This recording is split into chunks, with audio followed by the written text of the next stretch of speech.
I don't understand any of this. I tell people don't ask me any questions and don't talk to me. Both of them are rule number 1. And yet it happens anyway. So whatever. Welcome to the first video in a potential series, if I can be asked, of hunter specific advice to improve your gameplay and whatnot. And don't talk to me. To start, you get 1 skill point per level until you reach the level cap, currently 75. And you can get 14 extra skill points from Oza by completing various orders. The skills that unlock upon a certain level at the very top are free and should be grabbed unconditionally as soon as you hit that level. Most parts of the tree have a prerequisite. To start off, put 5 points in HP up to open up the tree, and then grab all of the 1 point skills towards the top. These being Hunter Focus Boost, Charge Parry, Perfect Guard PP Gain, Healing Guard, and All Guard. These are all part of the core mechanics of the class, so it's best to get used to them early. To have the best functionality of your weapon of choice, grab the relevant focus for 1 point. I recommend grabbing them all, since as a new player it's best to leave your options open.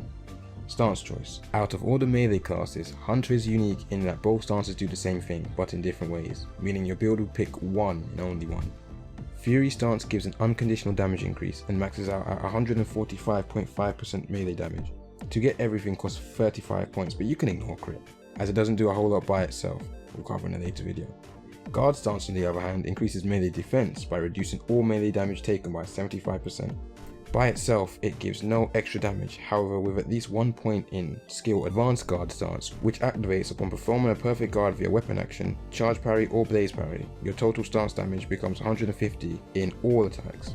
Maxing this skill makes the 50% damage boost last 60 seconds. This is 3%, wow, a lot I know, stronger than Fury stance while costing half the points, which is more important.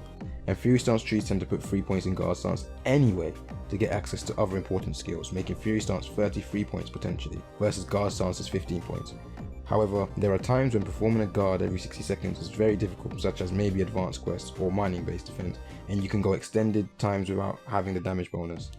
Advanced guard stance is also main class only, meaning that a guard stance based tree for Hunter becomes near useless for subclasses, and 6 out of 8 classes in NA use Hunter as a subclass. Stance is a personal choice, and it's up to you to weigh the pros and cons.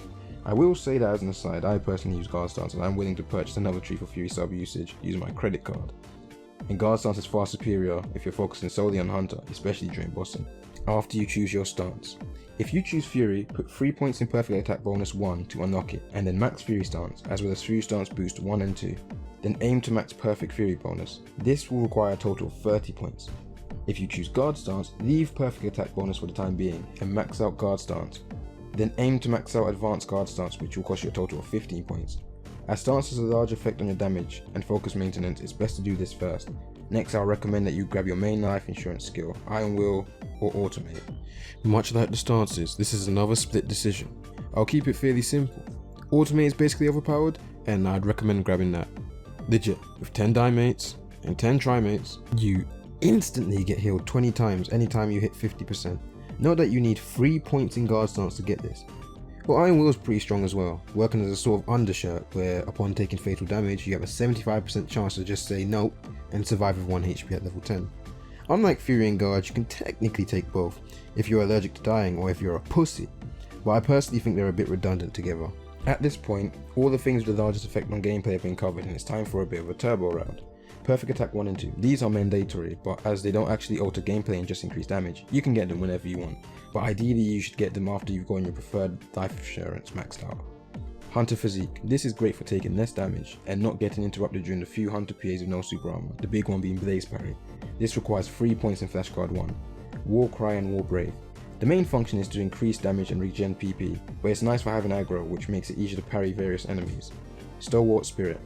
This is an extension of Iron Will, which is recommended if you decide to go the Iron Will route. This gives 15 seconds of invulnerability and 300 melee power upon triggering Iron Will. Note that this doesn't stack with Iron Will's duration and instead overwrites it. This has potentially poor synergy with Advanced Guard stance, so be careful.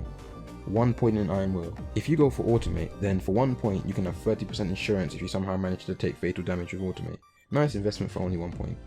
This is just a quick overview and people with eyes may be able to read what the tree contains and make their own decisions.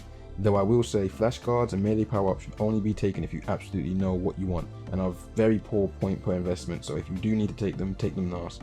Oh yeah, I'm becoming a YouTuber now, so make sure to smash that like button and make sure to smash that subscribe button and don't talk to me.